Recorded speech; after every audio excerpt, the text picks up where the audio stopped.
¿Caminar o no caminar? Esa es la cuestión. Desde que vivo en España me he topado con un montón de nuevas costumbres culturales que al principio me parecían muy raras.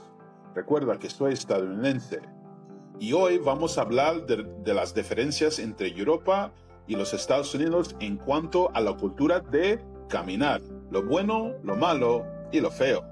Soy Mikel y esto es lo que he aprendido hoy.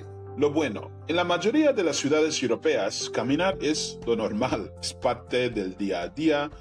Camino al supermercado, camino al banco, camino al metro, camino a los bares, camino al médico, camino y charlo, camino por caminar, camino para relajarme y para hacer ejercicio. Y no soy solo yo, es todo el mundo, incluso los que tienen coches, jóvenes, mayores y los que están entre medias. Y mucho tiene que ver cómo están construidas las ciudades, sobre todo en Europa. Un estudio grande llamado Proyecto Pasta, que analizó ciudades como Barcelona, Londres, Zúrich, Viena y Amberes, mostró que la gente camina más cuando la ciudad es compacta, bien conectada y segura. En Zúrich, por ejemplo, más del 30% de los trayectos diarios se hacen caminando, gracias a las distancias cortas, los usos mixtos del suelo y buen transporte público. En Europa, caminar también se valora culturalmente y es parte del tejido social. No es algo que solo hacen los que no tienen coche. Es algo que hacen todo el mundo. En Austria, 80% de las personas encuestadas dijeron, la mayoría de la gente en mi barrio camina. Y cuando la gente cree que caminar es lo normal, camina más. Yo mismo al principio no entendía eso de salir a caminar sin rumbo fijo, simplemente para socializar. ¿Qué es eso? Pero cuanto más me he integrado en el pueblo donde vivo, más he aceptado esta costumbre y hasta la disfruto. Me relaja. Caminar por Europa muchas veces significa pasar por centros históricos, mercados locales o plazas llenas de vida. No son solo lugares funcionales, también son bonitos. Las calles están hechas para las personas, no solo para los coches. Hay bancos, fuentes, terrazas, parques para perros y niños, fuentes para beber agua, incluso fuentes para que beben los perros. Las calles están llenas de árboles y de edificios históricos que te invitan a parar y mirar. En países como Alemania y los Países Bajos, caminar se ve como un derecho y una costumbre social, no solo como transporte. Los niños van andando al cole, las mayorías salen a pasear cada día e incluso hay reuniones de trabajo que incluyen un paseo, lo malo. En los Estados Unidos, caminar muchas veces se ve como algo que haces solo si no tienes otra opción, y los datos lo confirman. Según la encuesta nacional de viajes del hogar, caminar representó entre 10,5% y el 11,9% de todos los trayectos entre 2009 y 2017. Podemos decir que una media del 11%. Si sumamos la bicicleta, llegamos a un 12% en total de lo que se llama transporte activo. Pero en los últimos años ha ido a peor. En una encuesta de 2022, caminar bajó aún más. Solo el 7% de los desplazamientos diarios se hacen a pie, mientras que coches, furgonetas y SUVs representan un enorme 75%. Esto significa que la mayoría de los estadounidenses todavía conduce incluso para trayectos cortos. Otros estudios que incluyen caminar, bici y transporte público juntos muestran que el transporte activo, recuerda andar y bici, activo en Estados Unidos está entre el 8 y el 12%, según el año y cómo se recogen los datos. Pero en cualquier caso, es una parte muy pequeña de movimiento diario. Ahora, comparemos con Europa. En muchos países europeos, como Reino Unido, Alemania, Francia, Países Bajos, Dinamarca o Suecia, los números son muy distintos. Caminar solo representa entre un 20 y un 26% de los trayectos, es decir, entre 2 y 3 veces más que los Estados Unidos. Miramos Alemania, por ejemplo. Estudios dicen que los alemanes caminan en el 22 al 25% de sus trayectos.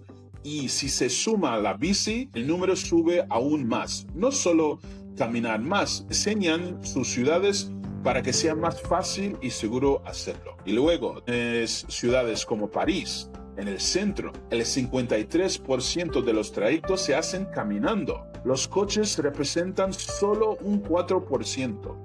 El resto es sobre todo bici y transporte público. Es un contraste brutal con Estados Unidos, donde las ciudades están hechas para los coches. ¿Qué nos dice todo esto? Pues nos dice que caminar no depende solo de la elección personal, también depende de cómo está diseñada la ciudad. En Europa, caminar es normal, seguro y está fomentado. En Estados Unidos, muchas veces solo se camina si no queda otra. ¿Por qué? Parte de la respuesta está en el diseño urbano. La mayoría de las ciudades estadounidenses se construyen pensando en el coche. Las calles son anchas, las manzanas largas y tiendas están lejos. No puedes ir andando al súper ni al cole de tu hijo. Además, el transporte público en Estados Unidos es débil. En ciudades como Los Ángeles y Houston hay varios sin aceras, sin paradas de bus cercanas, ni formas seguras de cruzar la calle. Realmente, acá en Estados Unidos no siempre se respeta. En muchos lugares, si caminas, sobre todo siendo adulto, la gente puede pensar que eres pobre, sin hogar o incluso sospechoso. En algunas zonas, especialmente para los afroamericanos, caminar puede ser peligroso. Un estudio de 2022 mostró que los peatones negros tenían más riesgos de ser parados por la policía y más probabilidad de sufrir accidentes. También hay un tema de clase. El 20% más pobre de los estadounidenses hace la mayoría de los trayectos a pie, muchas veces en barrios sin aceras ni parques y donde caminar es peligroso. Así que en muchas ciudades estadounidenses, caminar no se ve como libertad, se ve como un fracaso. Lo feo. La Organización Mundial de Salud recomienda al menos 150 minutos de actividad física a la semana. Caminar es una de las formas más fáciles de lograrlo, pero cuando las ciudades no lo permiten, pues la gente lo sufre. En la Unión Europea, la inactividad física cuesta unos 80.000 millones de euros al año por pérdida de productividad, atención médica y muertes prematuras. En Estados Unidos, los datos son peores. La obesidad afecta al 42% de la población y los estados con más pobreza son los que menos caminan. Pero no se trata solo de salud, también afecta al medio ambiente. Caminar no contamina, cuando la gente camina más, usa menos el coche, eso ayuda a reducir contaminación, CO2 y las muertes en carretera. Por ejemplo, si todos los trayectos cortos en ciudades europeas se hicieron caminando o en bici, se podría reducir el tráfico en un 25% y salvar miles de vidas al año. Caminar es un paso pequeño, pero puede ayudar a resolver problemas enormes.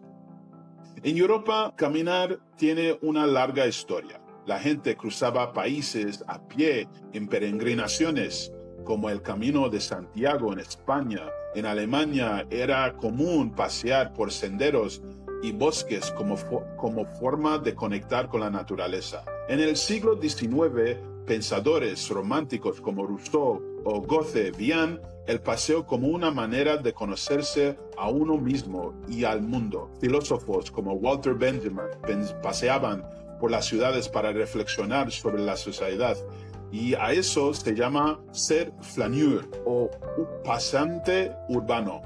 E incluso hay arte que consiste en caminar. Artistas como Richard Long o Francis Alice creaban arte caminando y documentando la experiencia. En Estados Unidos también había una tradición parecida. Escritores como Thoreau hablaban de caminar como un acto de libertad, pero hoy en día caminar ha perdido ese valor.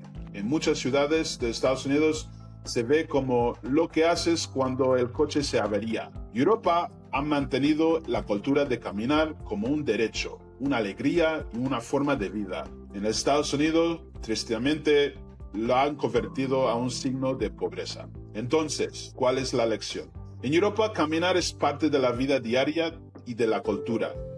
En Estados Unidos, caminar muchas veces es difícil, peligroso o mal visto. Las ciudades están hechas para coches y eso afecta la salud pública, al planeta y la justicia social. Ambos lados pueden aprender de uno al otro y todos deberemos recordar esto. Caminar no es solo una forma de moverse, es una forma de vivir mejor. Así que la próxima vez que salgas a pasear, no lo veas como ejercicio, piénsalo como un acto político, como una lección cultural y como tu derecho. Espero que te haya gustado este podcast. Soy Miquel y esto es lo que he aprendido hoy. Adiós.